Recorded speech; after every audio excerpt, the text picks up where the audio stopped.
My name is Michael Carter, aka S.H.I.E.L.D. Agent Red Right 88. Last year, S.H.I.E.L.D. Director Phil Coulson assigned me to disseminate recently discovered files detailing the early exploits of my great aunt, S.H.I.E.L.D. Agent Peggy Carter.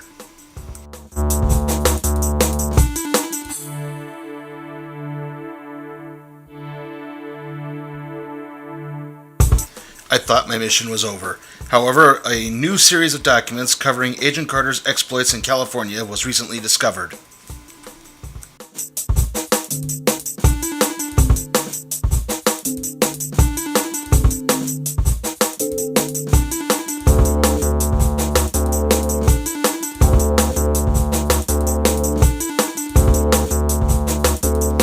This is Season 2 of the Whimsical Adventures of Gret and Peggy.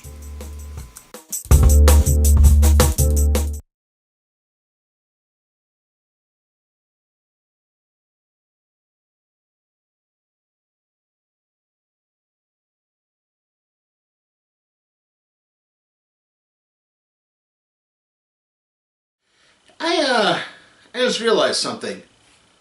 All of these files have been marked pointless busy work in Director Coulson's handwriting. Agent Carter had pulled a gun on Chief Thompson. It did prevent him from trying to detonate the device, except the cannon didn't explode. It was something else that caused the explosion. Inspection of the wreckage turned up Dr. Wilkes. The zero matter was no longer in his body. It had been absorbed into Agnes Cully. The others ran off with Cully in pursuit, until Jarvis arrived, with Howard Stark. The group returned to SSR headquarters, and Wilkes felt wholly responsible for everything that had happened.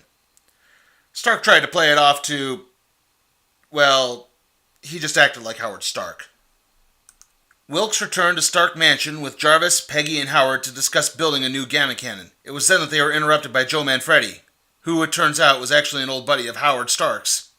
Manfredi wanted to help with Agnes Cully.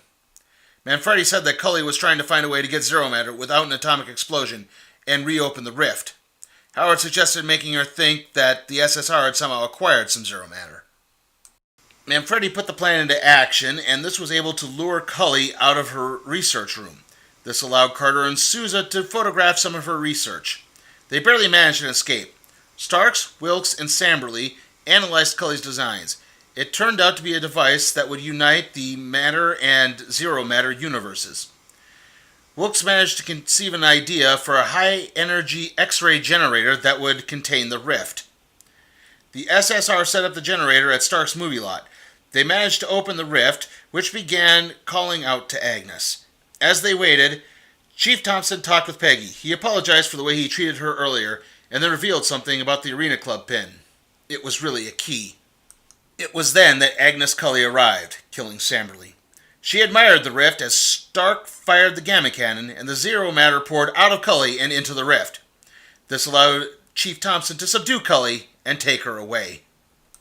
Unfortunately, the generators couldn't close the rift, so the manual override switch on the generator had to be turned in order to do so. While Wilkes, Stark, and Jarvis argue over who would pull the switch, Sousa took it upon himself.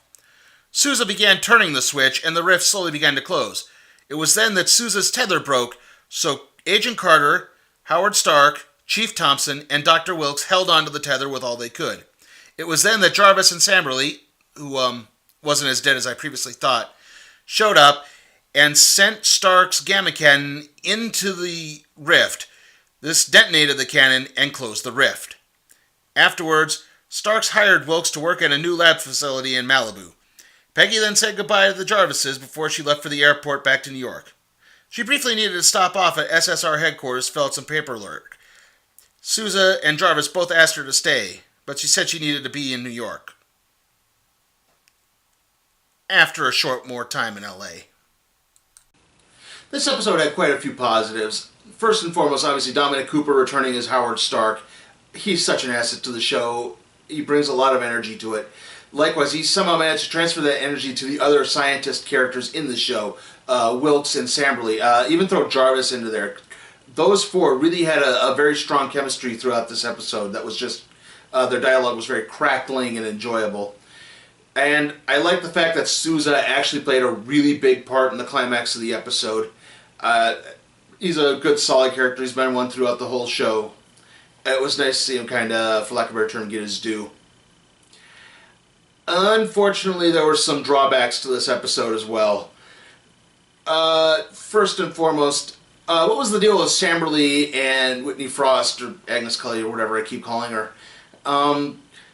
It's like he sees her, he screams out, that sort of implies that he's dead, and then he pops back up like 5 minutes later. What's going on there? Also, the resolution of the Peggy Carter, Agent Sousa, Dr. Wilkes love triangle, that kind of seemed to come through a little too easily. To be honest, I think either Sousa, Dr. Wilkes, or even Jarvis probably should have been killed. It seemed that's what they were kind of building towards. And that brings me to the last major problem. They're baiting for a season 3. It appears now that they've killed off Director Thompson, someone in a shadowy organization, another member of the Arena Club. The Arena Club pin being revealed as a key, too. It's like, you're baiting for a season 3, and right now it's not looking like you're going to get a season 3. I'll touch a little bit on that later, too. In fact, let's get to a season 2 overhaul as a... Well, let's do this overview as a whole. Let's try that.